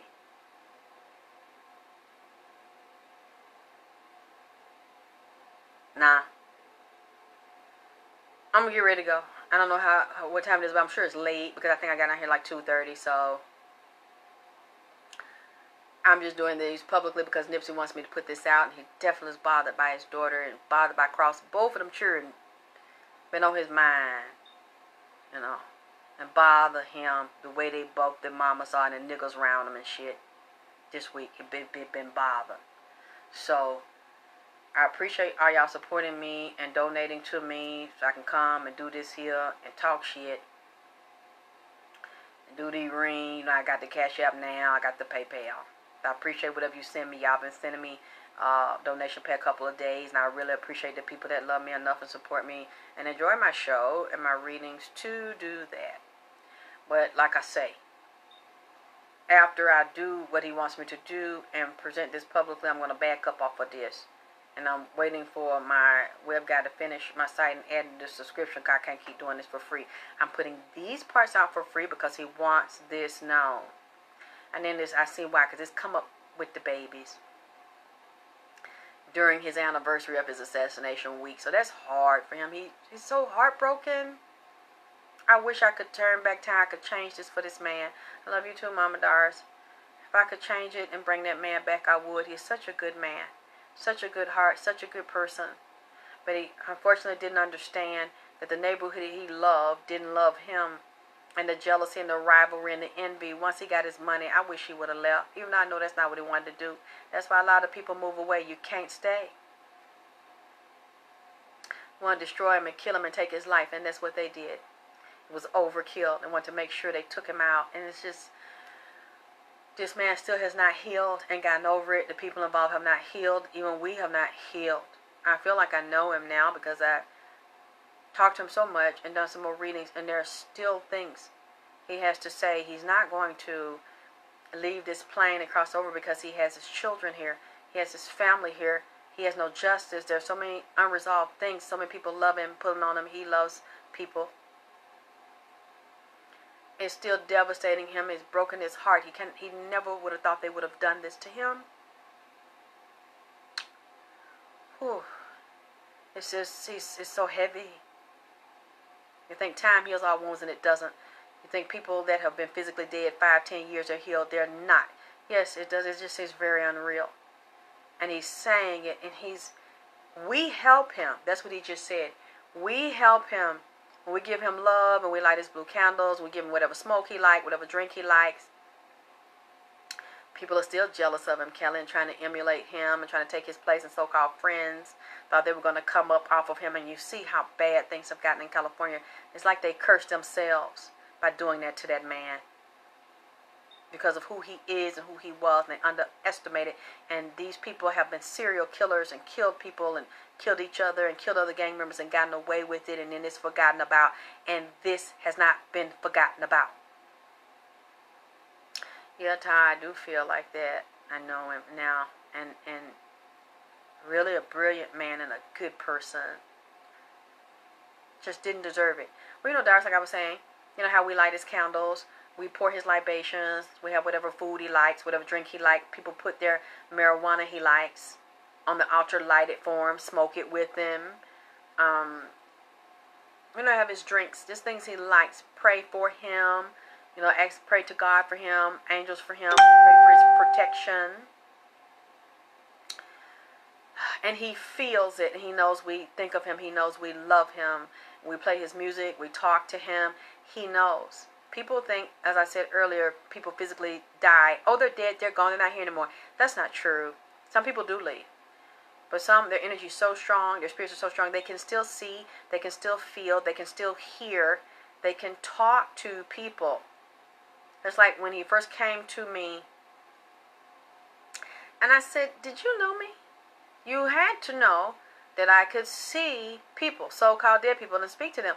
Because you came here. I said, did you see my R. Kelly readings?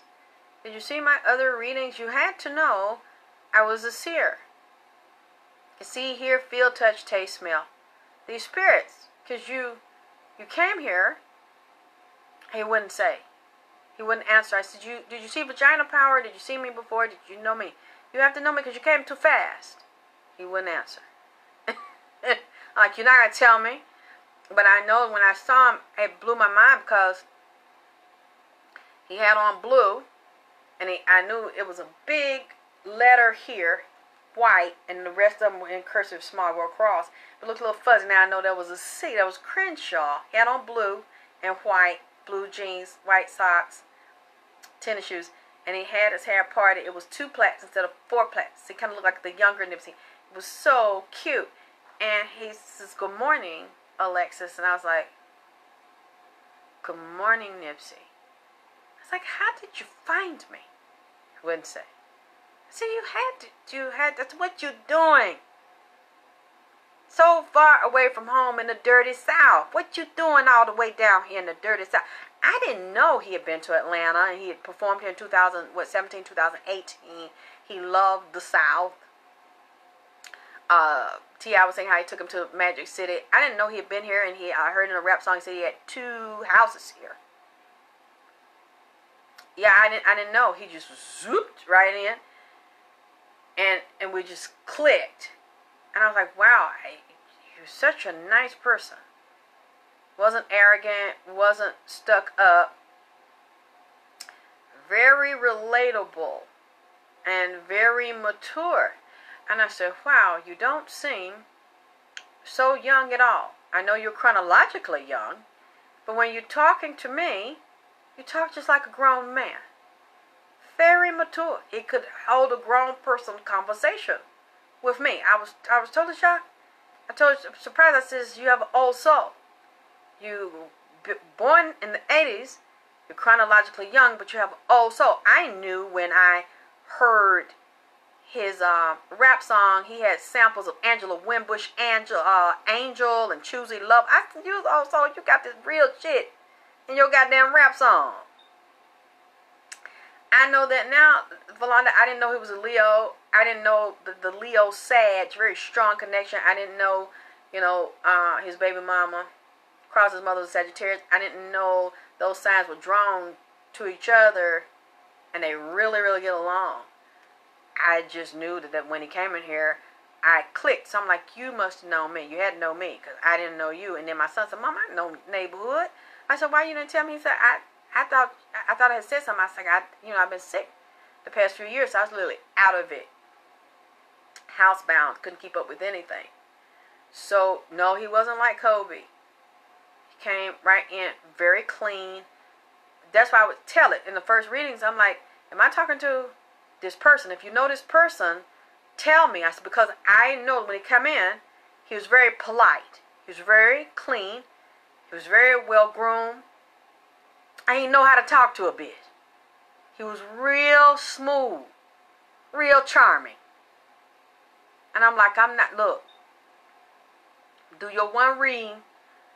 That's it. You're going to go, I'm going to do the one reading you asked me. He was like, all right, okay. I did the reading. His ass doubled back. I said, I told you now I'm going to do. He said, I need you to talk to my mom. And he was so smooth with the shit and so polite with the shit. As you can see, a year later, I'm still doing the damn nigga read. I said, is this man like this for real? They've been pimping and pimping. I said, he talks soft. He know how to talk to, he done figure me out. He know how to talk low to me. It wasn't, even though he was young, I said, he probably ain't got no goddamn manner. So I'd probably be like, well, bitch this or bitch that. No. He was talking real soft to a bitch. Had put that pimp down and was smooth with it. I said, this motherfucker, it's real smooth. He done figure me out. He was psych. He feel people out. Nigga slick. Because I told you no. And I'm goddamn meant it when I said it.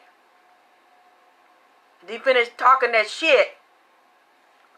Nigga, what you, who I'm writing? Now look, and that's the last time. God damn it, who I'm right?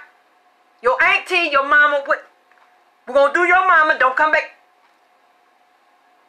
Dear mama, that's it. Do the shit. Now go on, find somebody else do your damn reading. I'm gonna do this 1, 2, that's it. Next thing I know, I need you to talk to Black Sam. No! God damn it, no! Then he looked, give me them eyes. Damn it, what you want me to say to Black Sam, goddamn it? It's just one time, and that's it. He was like, he just get real quiet. Okay, all right, just the one. I need you to talk to my brother. As you see where we're at. He was never disrespectful, and then he know how to temper that shit. Then I seen some on the video. It's the preacher. This older lady that was a preacher that be praying. I think around Crenshaw, praying with everybody. They never heard that lady. Somebody said the lady just died last year.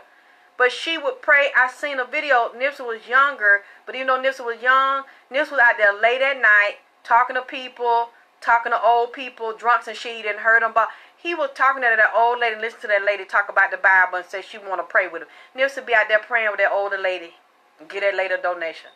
I say, wow, he respects his elders. He didn't disrespect that lady when the lady said she want to talk. He like, oh, get away from me, bitch. Nothing like that. He said, yes, ma'am. He sat there and listened to the lady. Let her pray for him. Some of the other gang members let the lady pray for him. And they liked it, that lady. And they will always be respectful to her and help the lady. And I said, wow, okay, I think that's the person. That's saying I don't think I'm crazy. I think that's the person. And then I started talking to people that knew him. They said he was that way. He knew how to be a gangster and a gentleman. Unless the woman rub him, then it might be, bitch, this, oh, that. You rub him the wrong way. Disrespect him, he disrespect you.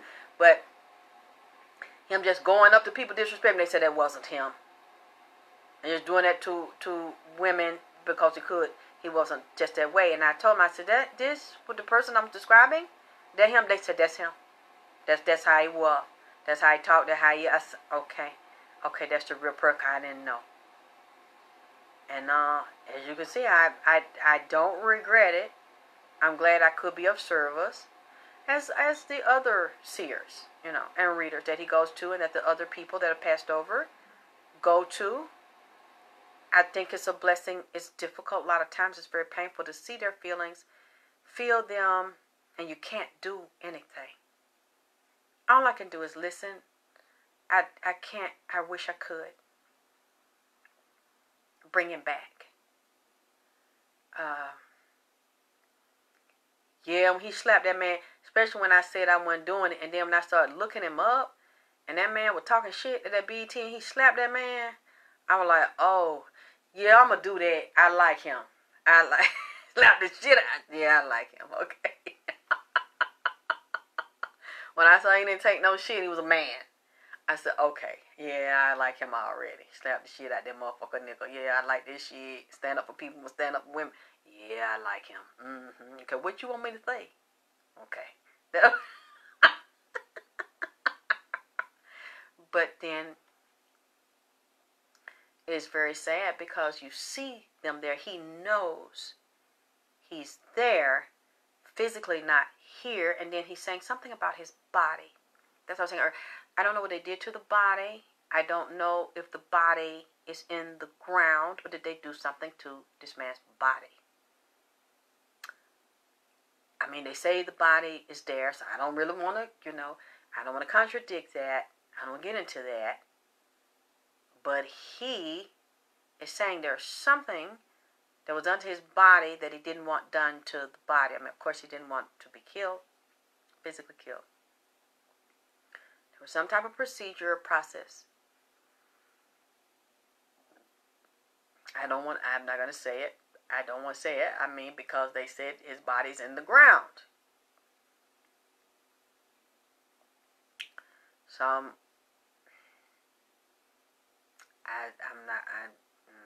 not going to go there. And I've had some people say they go visit him at the grave. There's no tombstone there, but see, they do that. I don't think Kobe has a tombstone. When somebody's famous, they don't always put the tombstone. It's not that they don't have it. They don't put it there because a lot of times they will bum rush the grave, or they might vandalize or anything. You know how obsessed people are. So that's why they didn't put it there to ID it. But one lady told me she was at the grave and she said she felt he wasn't in it. And I said, why would you say something like that? She said, I don't know. I don't know. I was there, and I was standing at it where the marker is, where they said it is. And she said, they hurt his right arm? Really? How do you know? Because he mentions his arm to me, too. You know, I really, some things he says, I don't repeat everything he says, because if I'm hearing someone say something that's contradictory to that, and I don't have any proof of it, then I'm like, well, maybe I'm not hearing it correctly. So I'm not going to get into that, but he was not pleased with what happened to his body.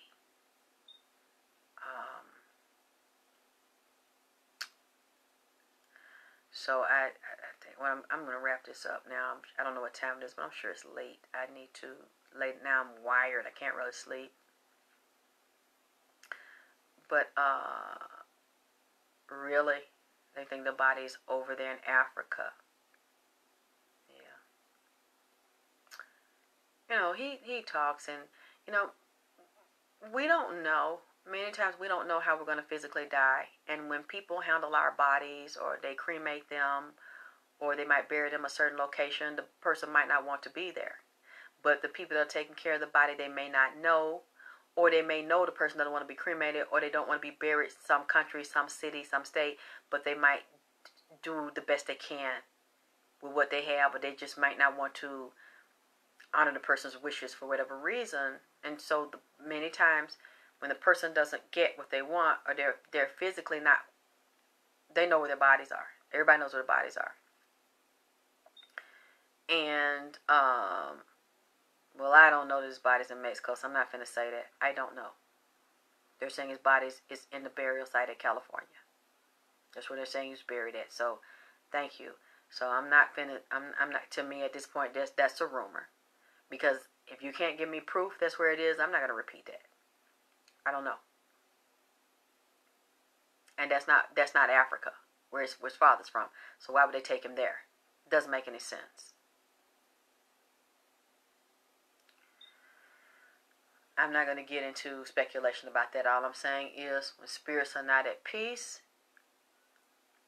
with where they are, if they can express that to someone, then they will say to someone they don't like something about what happened to them, or they don't like a procedure that was done to physical body, because they get to see it all and they get to experience it all.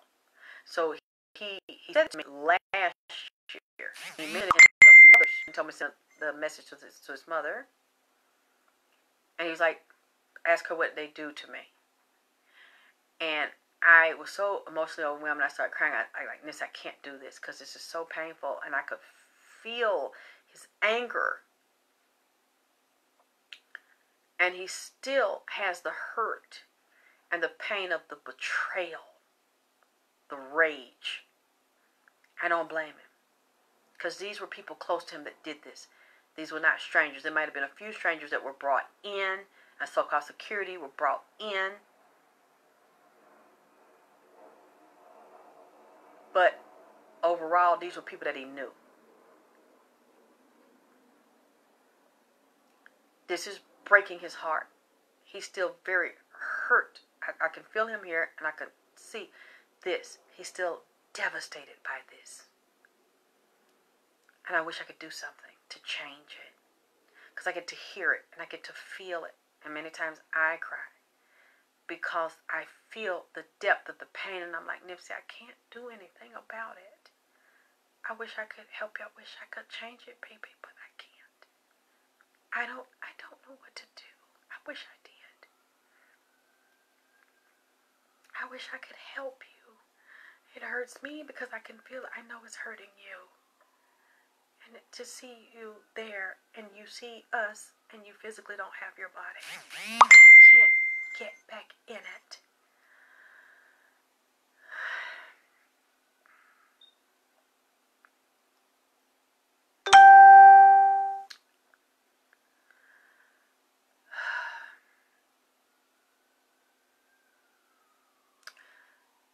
I'm going to wrap this up, and then I'll see what else he wants me to say. He wants to add to this because he's so worried about his children and the little girl.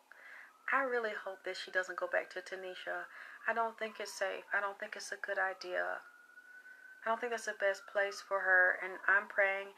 Y'all have to pray that she's in a better place. She's with the relatives that will love her and take care of her and keep her safe. This is not good. Not good at all. You can, Doris, but you know what? I was thinking the same thing, and I was asking about that. Like, do you want to come back, and do you want another body and share? A part of him doesn't. At first I thought he did, but he doesn't, because he still wants the body he had, and he has not accepted that. Just like sometimes I talk to my father's still in love with his body, and he doesn't really want another body. So usually when I see my father, he's still in that same body he loves, and the world loves that body, and the way he danced and moved in that voice. But then he's also saying, because he's evolved so much, Nipsey has done a lot of evolving, a lot of learning, and the way he sees things. He can move here, he can move there. He saw what's underground. He saw the different ancestors and the Olmecs and the native. It's like I'm getting cold chills right now. He's learning so much. Oh, God, my battery again, y'all. He's learning so much. He's not ready to come back, and then his body is still fretful because he remembers the assassination and how he was shot down like an animal. He's afraid that may happen again. So he's not really ready. He's still going through transition. But we'll have to talk about it another time because, child, it's going out. So thank you for joining me with this segment of AKT Celebrity Reads and Nipsey Hussle. And I'll be back soon because I know there's more to say. I love you all, and I appreciate your donations and to Cash App, PayPal, and I appreciate your continued support. I'll talk back to you soon. Good night.